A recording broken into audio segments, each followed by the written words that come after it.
Hello everyone, Prince Dabs a lot here, and today I'm going to be talking about how to run Observer Effect, one of the coolest sci-fi horror scenarios I've ever read. So all players get out now, we're going full spoilers ahead. Now I know it says here that this is likely to take 2 sessions, that's what I told my players, that's what I planned on. It took us 3. It took us probably about 9 hours, which if you play longer games, then yes, 2 sessions sounds accurate. I generally shoot for about 3 hours when I run my game, so 9 hours was 3 sessions. I tend to be of the belief that many RPG games run long, especially horror games and investigative games like this. You know, at what point does a 4-hour horror movie still have the same effect that it did at hour 2 or hour 1? So I tend to say, especially for horror games, you should shoot for shorter sessions, and session counts are usually off, but 3 sessions, 9 hours, pretty solid scenario.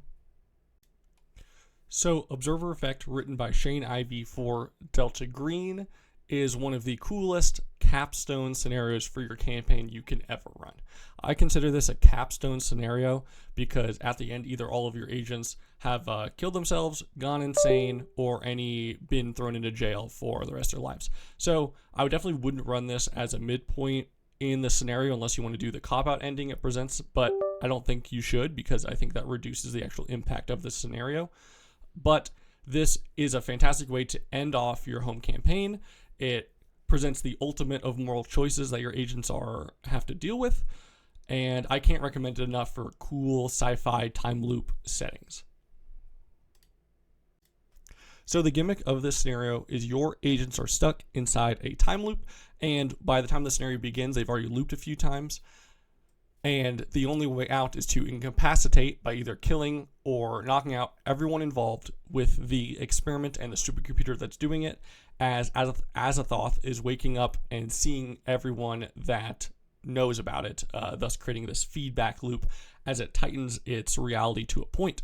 So super cool premise for a time loop scenario, very brutal. It ended with 2 of my 4 agents killing themselves and the other 2 getting lucky with the exact timing needed for 2 agents to survive it after killing everyone in this facility, causing huge massacre, going on the lam. Whole bunch of stuff went wrong.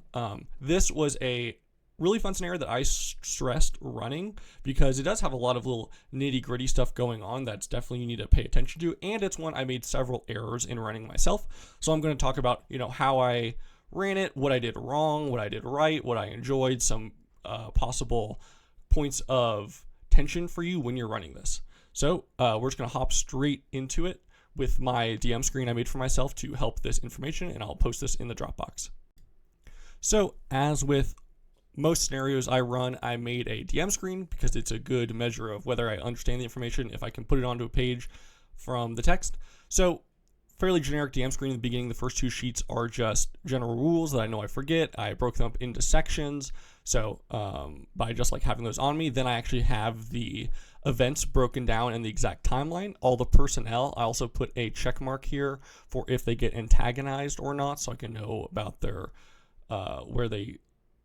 the response to the agents, along with all the staffers and their kind of goal about trying to hurry the agents.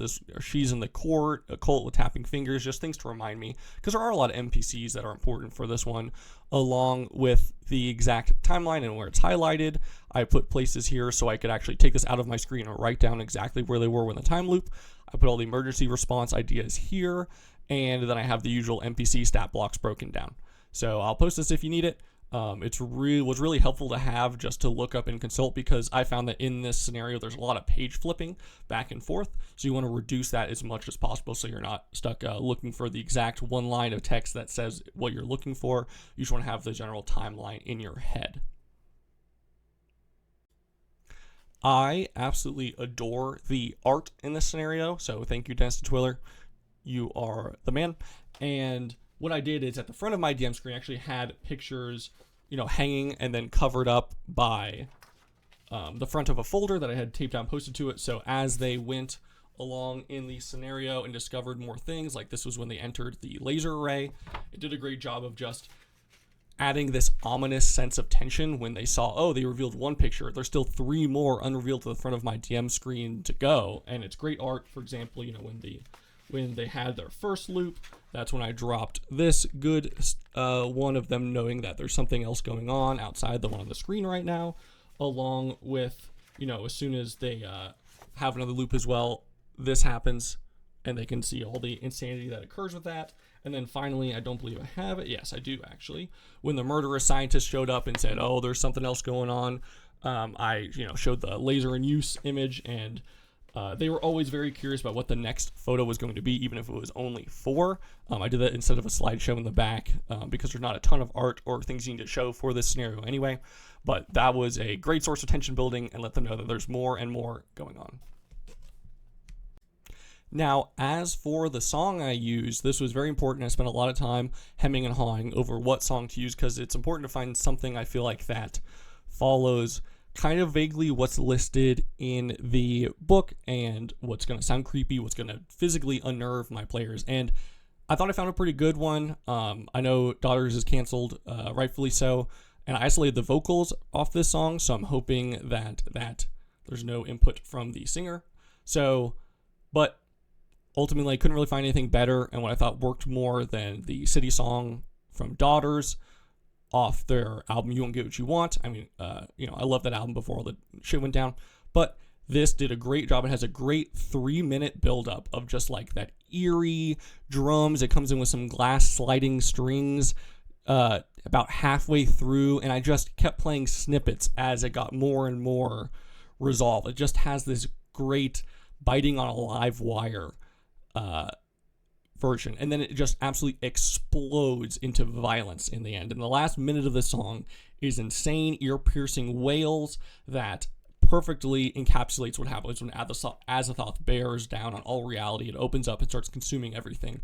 So I tried a lot of songs. I spent 2 weeks playing around with what I wanted to do, and this kind of did it the best. So I'll put it in this Dropbox,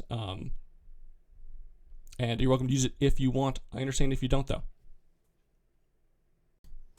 And as someone that hates running an NPC alongside the group, I had one of my players play the Inspector, which worked out because in the home scene prior, they went chasing a creepy knife into Afghanistan, which ended up being the Kaligati I ran.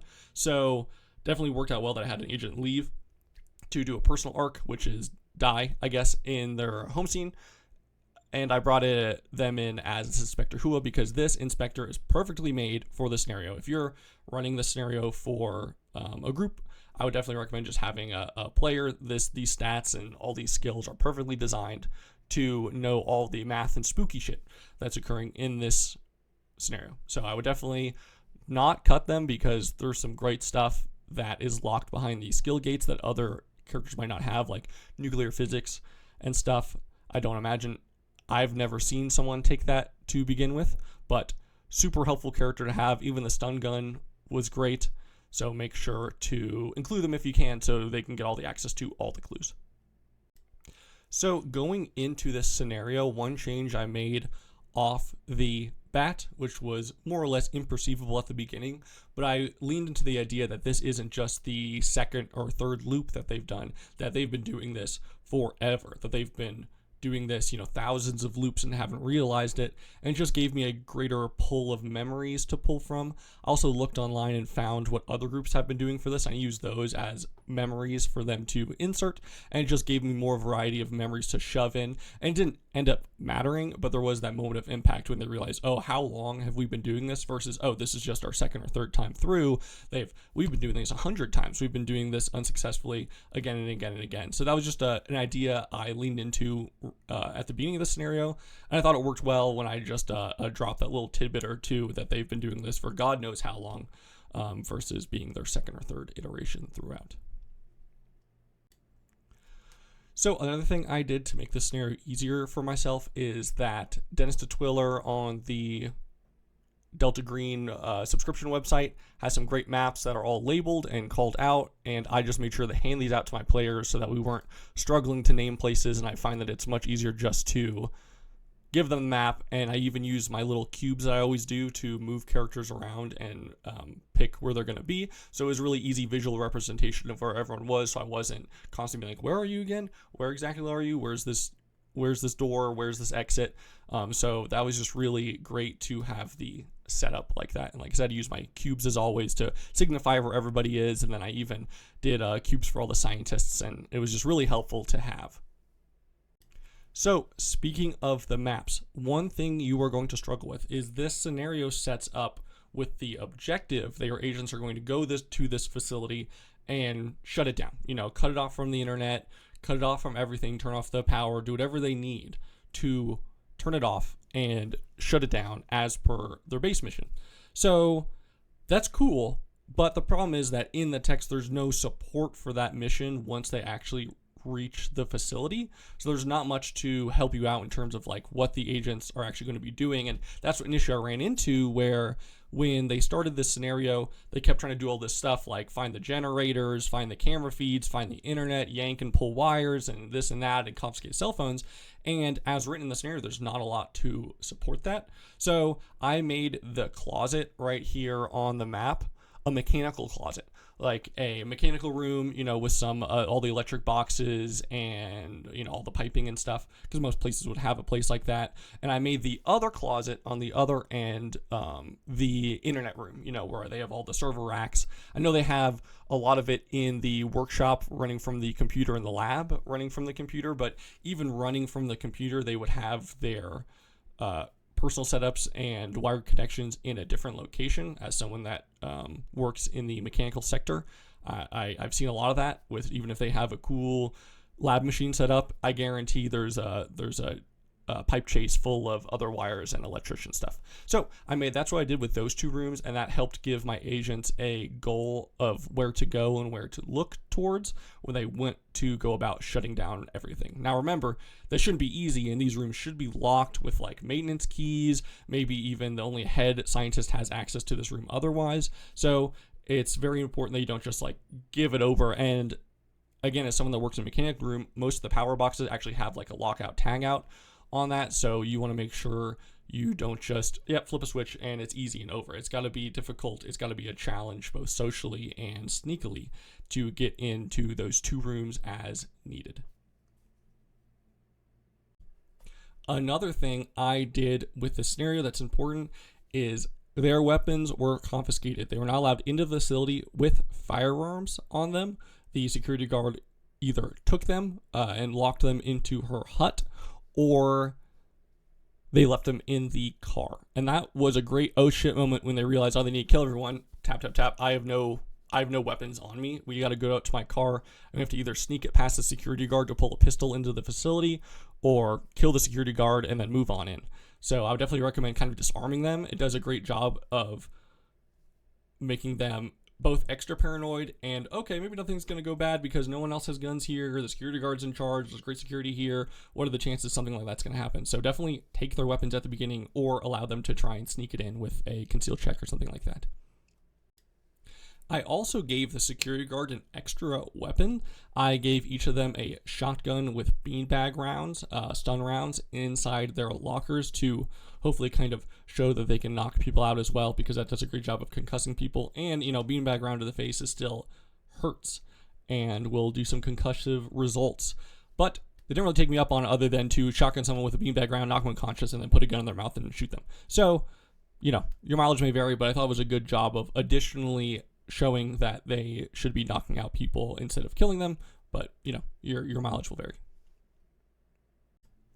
Another change I made was when the clinger shows up and reappears. I had her reappear, basically say something spooky, and then leave again.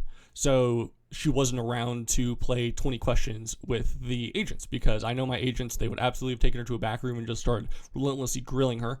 And I thought it worked more for the spook factor of the scenario if she vanished and then reappeared later at the end again. And I also had her reappear on that third loop and not vanish that time and just go through and start hunting people. So even her just popping in for a little bit, say, oh, it's, forever in there. I see the throne, I see the court of God, and then loop, disappeared again. That was a very spooky moment from agents to know, like, whoa, something else is up here that's not just this hollow array with a creepy computer. There's another layer of things going on prior to their first time loop. So that was a great way to just drop the nugget of this is about to get really bad and way worse than they think right now. So, additionally, I actually had a clock at the table, like a physical, that you see on the wall, the click, click, click fingers, and it was empty, so it didn't have any batteries in it, but I used that to track the time, and I assigned an agent to help me track the time, which, might have been a little bit of a spoiler that we're up to some time-related hijinks, but it was worth it just to help take it off my plate and have an agent physically, scroll the wheel in the back to move the hands, and it was a great way just to show of everyone recording time and make sure that you emphasize here that, like, a proper interview takes 30 minutes, even though the physical conversation you might have might only take all of a minute. Make sure to just let them know that includes, introductions and, trying to be nice and keeping your cover. So it'll take about 30 minutes per interview, which I believe is what it recommends towards the book. And just keep that in mind that things take longer than they're projected in the game. I'm going to lead that to another point that I do, and this is a general advice when I run Delta Green games. And this was a change because, like many people, I came from running 5e, which doesn't set you up with great DMing tools or really teach you how to do it, and running these investigative games are very different. One thing that I do is I third person lots of conversations and events. My agents do as well, so it's not just me. That's not to say we don't do first person role playing, but for example, I'll have a NPC just zoom out and we'll just describe the scene in third person, where the NPC will say, Takigawa tells you this, that, and this. And when I need to, I'll switch to first person to add more emphasis and more great lines, but I'm more than happy to just read exactly from the book. Takigawa sways slightly, catching himself on the wall to keep from making a mess, and makes a soft gasp of distress or pain. My eyes, he said, everything's going dark.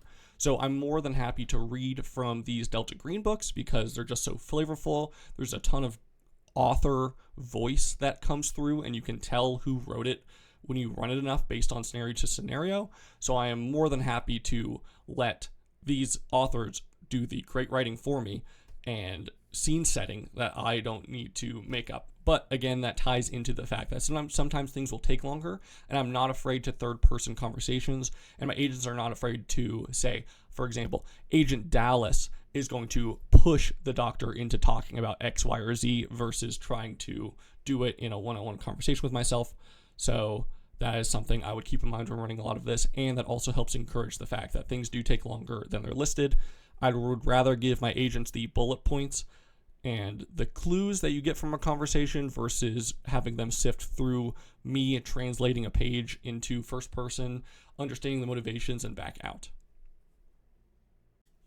So one thing that I messed up while running this is I read it, and being a nice handler, a nice guy, I was like, oh damn, these willpower losses are insane. Why would they do this? This is just brutal. They're going to pass out, blah, blah, blah. And so I changed them, made them nicer in my head, and a lot of that was also just frantically scrounging through the book when this was happening to understand the amount. So I messed it up a little bit, but you should not be nice about these willpower losses. You should make them take it. You should not change it from the book. These willpower losses perform a very important duty of signposting the fact that if they pass out, that also counts as incapacitating an observer. And by not doing that, I had a lot of willpower full agents running around not being close to passing out. I mean, they were close. They probably got within 4 or 5, all of them. So that is huge, and it also means that it encourages them to not push off their sand losses. They can't afford to lose that 1d4 willpower and reduce that sand. Sometimes they just need to go crazy. And like I said, this is a capstone scenario, so you shouldn't be afraid of, oh, am I going to hurt the agents too much? Is this going to demolish the characters? Yes, this will demolish the characters. This is designed to end your campaign. It's Azathoth. It's the big entity in the Lovecraft universe. You can't get any more huge and explosive and expansive than meeting Azathoth himself. So you should not be afraid of just letting them rip those sand losses. And guess what? If they hit 0, maybe they still gain control of their characters and they're just fucking psychopaths ready to do whatever they need and just start murdering everyone. Cool. Awesome.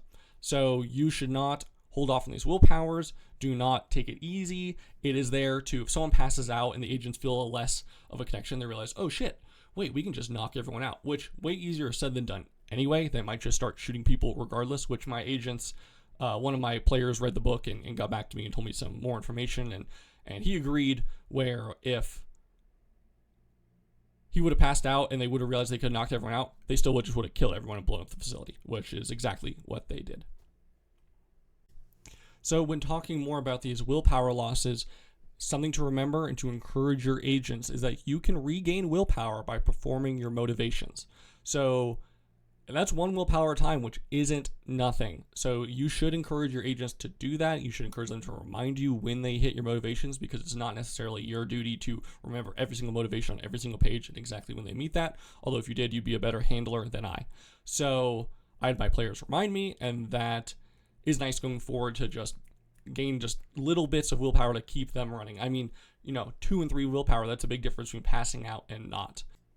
So I found that Dr. Black is the most interesting NPC, and he is played so well in the book. I love the line here where it says he looks and sounds like he knows he's about to get hit by a car. And that perfectly describes how you should play him. He should be knowledgeable, but kind of babbling and kind of crazy and kind of losing it, and just this great wonderstruck knowing that something horrible is going on. He is the most fun NPC to run.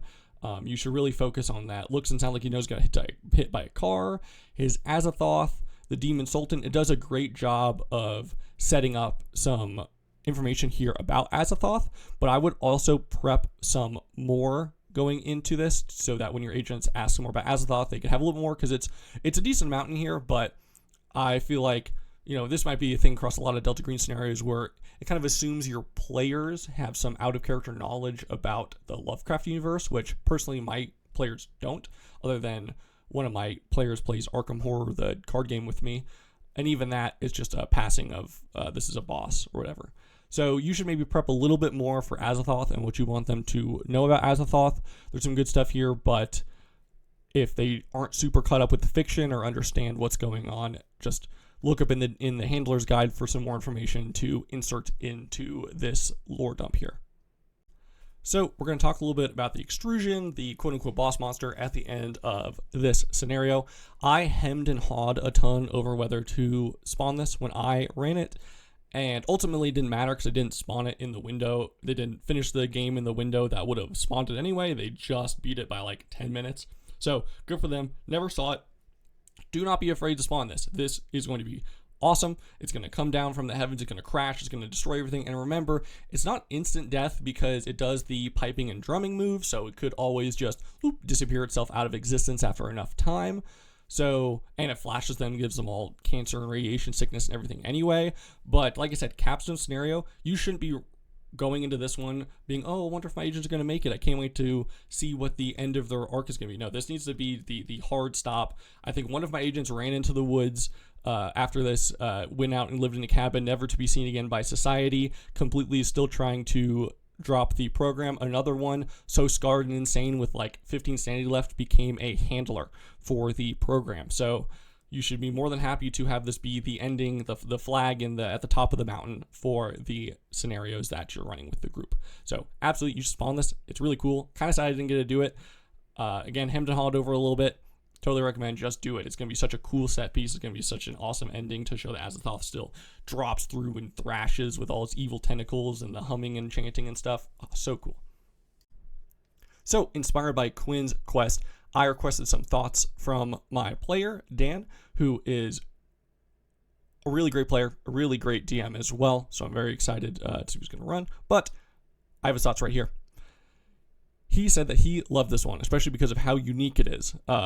He was super lost at the beginning of the scenario, which is cool because a lot of the Delta Green missions, even Lovers in the Ice, kind of let you do some investigation before shit goes down. But this really throws you right into it, which I agree with given how late they start the scenario in and how little time they have.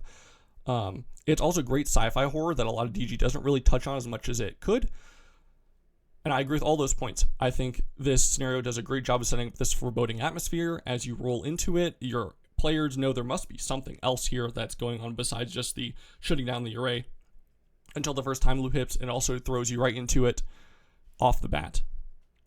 It felt somewhat high concept with its crazy-ass solution and differences to a typical Delta Green investigation, which you love. Time after time is probably the only other scenario that's as high concept from sci-fi. And yeah, he thought it was awesome, and I completely agree. This is a great scenario. I encourage everyone to play it or run it. Not gonna see much else like it. And that's about it. Thanks, everyone. I'm just a little amateur handler, just running the game as I see fit. Always looking for more questions or anything I can do. Always looking for any helpful feedback on my videos. So please feel free to chat me up. I hang out in the Discord servers for all the Delta Green stuff. So feel free to hit me up, or any of the other great handlers there. Everyone there is always super helpful with figuring out anything you need. So until next time, thanks everybody.